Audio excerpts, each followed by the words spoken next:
વાવથરા જિલ્લાના પૂર્વ પટ્ટી વિસ્તારના ખેડૂતોને નર્મદાના પાણીથી વંચિત રાખવામાં આવતા થરાદ તાલુકા કોંગ્રેસ સમિતિ દ્વારા રાજ્ય સરકારને સંબોધીને થરાદ પ્રાંત અધિકારીને એક ઉગ્ર આવેદનપત્ર પાઠવવામાં આવ્યું હતું। નવરચિત વાવથરા જિલ્લામાં સરકાર દ્વારા ગત 11 જૂનથી નર્મદા નહેરમાં પાણી છોડવાનો જે મહત્વનો નિર્ણય લેવામાં આવ્યો છે તેમાં અહીંના પૂર્વ પટ્ટી વિસ્તારના ખેડૂતોને બાકાત રાખવામાં આવતા સ્થાનિક અન્નદાતાઓમાં ભારે આક્રોશ અને રોષ ફાટી નીકળ્યો છે। આ વિસ્તારના જગતના તાતની મુખ્ય માંગણી છે કે સુજલામ સુફલામ કચ્છી નહેરમાં તાત્કાલિક અસરથી પૂરતું પાણી છોડવામાં આવે જેથી કરીને સુકાઈ રહેલા પાકને બચાવી શકાય।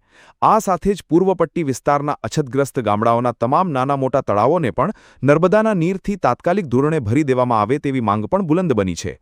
ખેડૂતોના આ પડતર અને જીવાદોરી સમાન પ્રશ્નને લઈને કોંગ્રેસ પક્ષ પણ મેદાને આવ્યો છે, જેમાં મોગીલાલ પટેલ, આંબાભાઈ સોલંકી, પથ્થુસિંહ રાજપૂત તેમજ રામજીભાઈ ચૌધરી સહિતના કોંગ્રેસના તમામ મજબૂત આગેવાનો અને મોટી સંખ્યામાં ખેડૂતો સાથે મળીને પ્રાંત અધિકારી કચેરીએ દોડી ગયા હતા। ત્યાં તેમણે વહીવટીતંત્રના વડા એવા પ્રાંત અધિકારીને રૂબરૂ મળીને પોતાની આપવીતી અને પાણીની તીવ્ર અછત અંગે રજૂઆત કરતું આવેદનપત્ર સોંપ્યું હતું।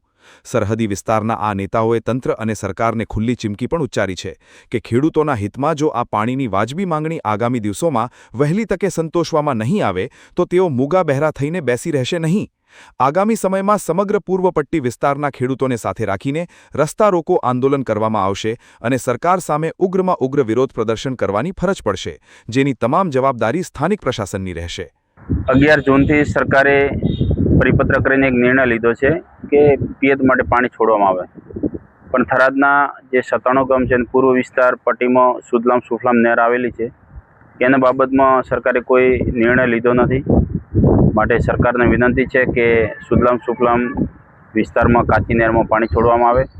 અત્યારે ચોમાસું પણ ખેંચાણો છે, ખેડૂતોને ક્યાંક પિયત થયો છે ક્યાંક નથી થયો છે, એ પણ પાક બળે છે અને સરકારે જે તાજેતરમાં નિર્ણય લીધો સૌરાષ્ટ્રમાં 300 તળાવ ભરવાનો, તો થરાદમાં પણ તળાવો બનાવેલા છે અને એમાં પણ બુઢનપુરથી શિવપુર નહેર જે જાય છે પાઇપલાઇન એના થકી 18 થી 20 તળાવો ભરાય છે। સુજલામ સુફલામથી પણ 40 થી 50 તળાવો ભરાય છે।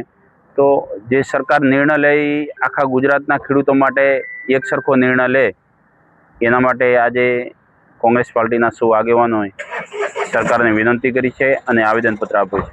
આગામી સમયમાં જો એક સરખો નિર્ણય લઈ અને ખેડૂતોને ન્યાય આપવામાં નહીં આવે તો ગાંધીજી ત્યાં માર્ગે અમારે આંદોલન કરી અને સરકારને નિર્ણય લેવા માટેની ફરજ પાડવી પડશે। આમ વાવથરા જિલ્લામાં પાણીના પ્રશ્ને રાજકારણ ગરમાયું છે અને જગતનો તાત પોતાના હકના નર્મદાના પાણી માટે રસ્તા પર ઉતરવા મજબૂર બન્યો છે, ત્યારે સરકાર આ આક્રોશને શાંત કરવા શું પગલાં લે છે તે જોવું રહ્યું। Hajaji Rajput, BK news channel, Tharad.